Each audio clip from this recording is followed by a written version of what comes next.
রাত নাচিয়ে এসেছি দেখো চার ঘাটে, কহো না প্যার হ্যায় গানেতে পরিচয় হয়েছে, তবু বলা যায় মনটা আমার বাঙালি।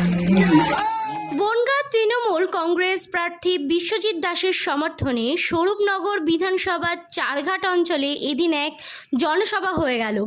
এই জনসভায় উপস্থিত ছিলেন রাজ্যের মন্ত্রী বাবুল সুপ্রিয়, উপস্থিত ছিলেন বীরভূমের সাংসদ জনপ্রিয় অভিনেত্রী শতাব্দী রায় এবং জেলা পরিষদের সভাধিপতি ও অশোকনগরের বিধায়ক নারায়ণ গোস্বামী সহ অন্যান্য আঞ্চলিক নেতৃবৃন্দ।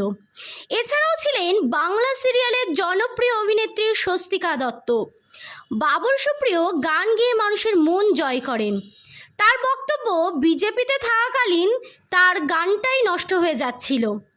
বিজেপিতে থাকাকালীন তাকে গান গাইতে দেওয়া হতো না। কেন্দ্রে 8 বছর মন্ত্রী ছিলাম, কিন্তু কতটা বিতৃষ্ণা হলে, কতটা রাগ হলে, কতটা হতাশা হলে একজন সেই দলটাকে এইভাবে ছেড়ে দিতে পারে। এবং শুধু ছেড়ে দেওয়া নয়, আমি আমার আসানসোলের আপনাদের সঙ্গে যেটা বললাম, ঢিসুম ঢিসুম করে কত গাড়ির কাঁচ ভেঙেছে, আলাদা আলাদা গাড়ি কাঁচ ভেঙেছি, ঠিক এত টিপ আপনাদের হাতে, ঠিক যেখান দিয়ে যেতাম ভয়ের সামনে নয় পেছনে, যেটা বলতেন বলে বলে ভেঙে দিতেন।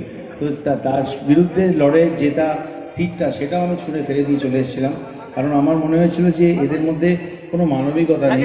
আমার গান গাওয়াটাই যদি বন্ধ করে দেয়, তাহলে যে কারণে মানুষ আমাকে ভালোবাসে সেটাও ভুলে যাব। এবং সেই জন্যে আপনাদের যেখানে পারছি, বড় সভা হোক ছোট সভা হোক, এটা যেমন আমার কাছে, আমি ব্যান্ডেলের ছেলে, হুগলিতে বড় হয়েছি, এটা আমার কাছে যেমন আমার পাড়ার স্ট্রিট কর্নার, ছোট একটা সভা যেখানে মানুষের সঙ্গে চিৎকার করে, ওই যেরকম সিপিএমের সভা হয় দেখবেন, 3টে লোক আর 6জন নেতা, সামনে লোক 3জন থাকে, নেতা 6জন থাকে, আর তারা সবাই চিৎকার করে, প্রচণ্ড চিৎকার করে, লোকে কিচ্ছু বোঝে না কে কী বলছে, চিৎকার চেঁচামেচি করে। তো আমি রাজনীতিতে আছি কারণ আমার মনে হয় যে মাত্র দেশ যেখানে প্রধানমন্ত্রী 10 বছরে কোনো প্রেস কনফারেন্স করেনি, কোনো সাংবাদিক সম্মেলন করেনি 10 বছরে।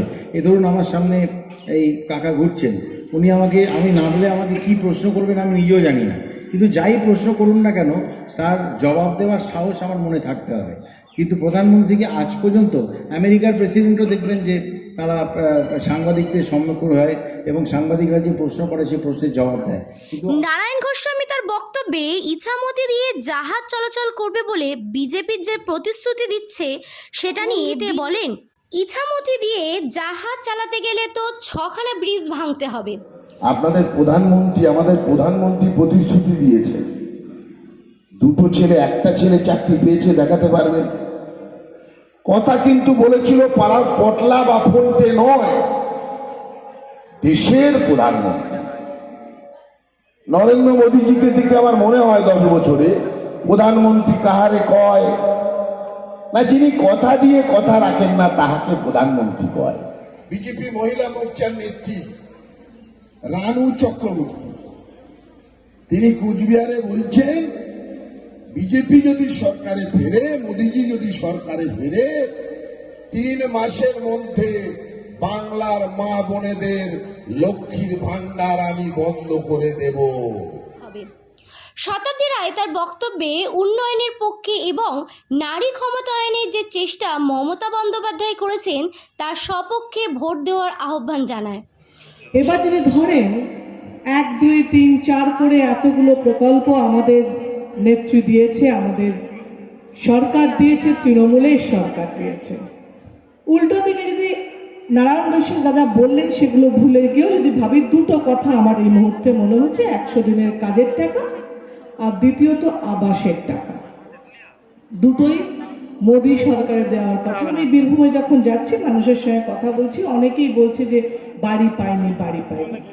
বাড়ি না পাওয়ার কারণ মোদী সরকার দেয়নি, লক্ষ্মীর ভান্ডার কারণ তৃণমূল দিয়েছে, 100 দিনের টাকা না পাওয়ার কারণ মোদী সরকার দেয়নি, রূপশ্রী কন্যাশ্রী পাওয়ার কারণ মমতা ব্যানার্জি দিয়েছে।